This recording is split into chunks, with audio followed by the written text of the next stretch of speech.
my father was a Baptist minister in South Georgia, and in my youth, I was born in Arlington, Georgia, in Norman Park and Moultrie, and so I grew up in that kind of a environment. I had a real interesting and full life. My mother was a wonderful lady. She was played the organ and that sort of thing. In fact, she was an organist at the church where my father went to Louisville Seminary. And he met her there and brought her back to Georgia. And I had two older sisters who kind of looked after me too, so we had a good life in the little South Georgia towns. And then I went on to Old Norman College, and then to Mercer, and then I joined the Navy when the war broke out, World War II. Served 4 years, mostly in the Pacific, and then came back to Mercer and finished my law degree. And that was a long time ago, half a century ago. I'm still on my feet. I don't know how long it'll last, but I'm still going. When did you get involved in politics, with Ed Wilson's campaign or Ed Wilson's term as mayor? Well, I would say that was the first time we got in it pretty seriously, and Ed was a professor at Mercer at the time, and we got to talking late one afternoon with 4 or 5 lawyers, and we said, let's run somebody for mayor. You know, we were kind of kidding.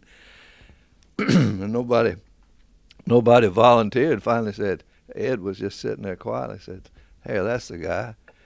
So Andy McKenna and Jim Wood and some of those guys, we said, let's do it. And by George, he ran and won. And it was a darn good mayor. You were city attorney for Ed Wilson? I was, yes. What years are we talking about? Oh, yeah, I guess it's hard work now. This is back in the 60s. And then I got interested in governmental law and that kind of thing. And I was active as a city attorney, and then I was an attorney, original attorney for the Industrial Authority. And my practice got very much involved in economic development and that kind of thing. What your success, and we're going to talk about that a little later, but in the mayor's race and attorney at Selden and Melton, what do you contribute to your success? Hard work, I guess. Hard work and a little luck and good friends. I guess you could sum it up that way. When you was the city attorney, I've heard Bill Randall and I think Albert Billingsley and some others mention your involvement to keep the city moving forward. Could you tell us anything about that? Well, yeah. When Ed Wilson was the mayor, he was a very had a lot of foresight, and we were trying to build up the city, and we had a lot of problems with people who were difficult to deal with on the racial matters, and I think Ed was a strong force in helping to get people to work together, whoever they were, Republicans, Democrats, black, white, whatever. He was really good at getting people of different backgrounds to come together and work for positive things. And later on in life, you decided to run for mayor yourself. That's right. Tell us about your decision to run, and what did you try to do when you was mayor? Well, I really was not planning on running for mayor, but a group of people got together, a very influential group of people got together. I've forgotten all the people that were involved, but Sanders Walker, who was a realtor here, Ficklin and Walker, was a good friend of mine, and he asked me to have breakfast with him one morning. I went down to the old S&S down here that's no longer there. Walked into a crowd of people, about 50 people in there, and I suddenly was told that I was going to run for mayor. So I said, wait a minute about that. But really hadn't planned to do it, seriously. But they talked me into the thing, and we ran, and we won. Had a good team, good council. And I don't back away from saying that we got more done in those 4 years in terms of building the city to a stronger city than in the other period that I know of. We really did a lot of things. We really got a lot of things done. I remember when you was running, after you got elected, I think you beat J.C. Hope Right. in the primary. That's right. And then I think you went on to beat Sidney Powers, I believe. That's right. In the general election. Right. But after you got elected, you had a plan, and one of the plans was to pave all of the streets in Macon, and another plan was to bring in the medical school, I think. Yeah.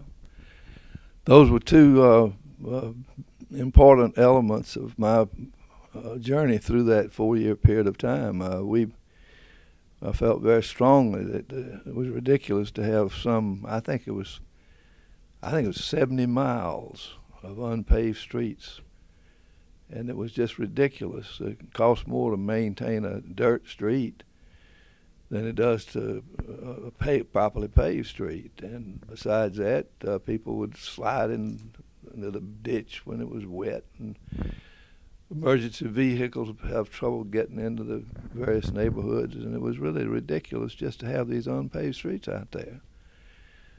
And Tom Moreland was the highway commissioner at that time, and I went to him and told him what I was trying to do and asked him if he could help. And he said, well, if you raise your share of the money and start doing this paving, I'll see to it that you get some money from the state. So we got a combination of the state and the money that we felt like we could afford to spend on those streets. We paved every street at that time. That was an amazing feat because there had been, I think because of probably discrimination and a lot of other things, that we had all these unpaved streets from the beginning, and it seemed like all the previous mayors had not taken the initiative to try to do it, and you stepped in office, and that was one of the first things that you put forth to pave all the streets. Well, that's true, and I felt very proud to be able to say that we did it, because it really saved the city a lot of money. You didn't have to worry about the maintenance of the streets as you did in the past. And as you mentioned, the medical school, we'd been working for a long time through the Chamber of Commerce and other agencies to try to build that at Mercer. And Mercer was willing to work with us, but they said, you're going to have to find the money somehow. And I put a test to the people on the ballot, and we voted for a $7 million bond issue, unheard of, to build a medical school on a private college campus. Got a lot of criticism, and a lot of people realized it was a good thing to do, and as it turned out, Mercer just has done a fabulous job, and the medical community. The medical community was doctors that were split over whether to go this route or not. But there were a lot of good doctors that did stay with us on the thing, and it was passed by the people by a solid vote. And that was the first real money that we had in hand for the thing. We'd gone to the state, and we'd gone to the federal government, gone everywhere trying to find money to build a medical school.